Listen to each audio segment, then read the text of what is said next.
Welcome to A1 TV Telugu news. నేను భవానీ. ఇక details చూసుకున్నట్లయితే విశాఖ జిల్లాలోని జిల్లా కాంగ్రెస్ కార్యాలయంలోని నిర్వహించిన మీడియా సమావేశంలోని కాంగ్రెస్ నేత చెల్లా వంశీచంద్రెడ్డి అయోధ్య రామాలయానికి భక్తులు అందించే కానుకల విషయంలోని ఆరోపణలు చేశారు.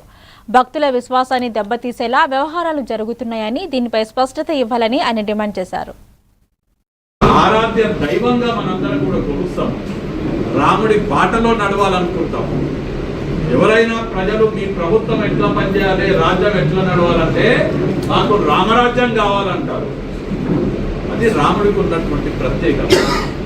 అట్లాంటి రామ మందిరంలో 25వ తారీఖు నాడు జెండా ఆవిష్కరణ కార్యక్రమం చేస్తే జెండా ఎగిరేయడానికి, జెండా ఆవిష్కరణ కార్యక్రమానికి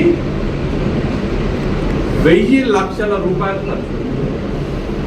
కేవలం జెండా ఆవిష్కరణ కార్యక్రమానికి వాళ్ళు చూపిస్తున్న లెక్కలు, మళ్ళీ సొంత లెక్కలు చెప్పట్లేదు నేను, వాళ్ళు చూపిస్తున్నటువంటి లెక్కల ప్రకారం 1012 లక్షలు, 1012 లక్షలు జెండా ఆవిష్కరణకు పెట్టడం జరిగింది. సో ఈ బ్యాక్గ్రౌండ్లో మేమేం డిమాండ్ చేస్తున్నామంటే, పూర్తిగా రామ మందిర నిర్మాణం అప్పటి నుంచి ఇప్పటి వరకు అందినటువంటి విరాళాలు ధన రూపంలో కానీ, నగదు రూపంలో కానీ, వస్తు రూపంలో కానీ మీరు చేసినటువంటి ఖర్చు పూర్తి పారదర్శకతతోటి లెక్కలన్నీ కూడా దేశ ప్రజల ముందు, హిందూ భక్తుల ముందు ఉంచాలని డిమాండ్ చేస్తూ ఉన్నాం.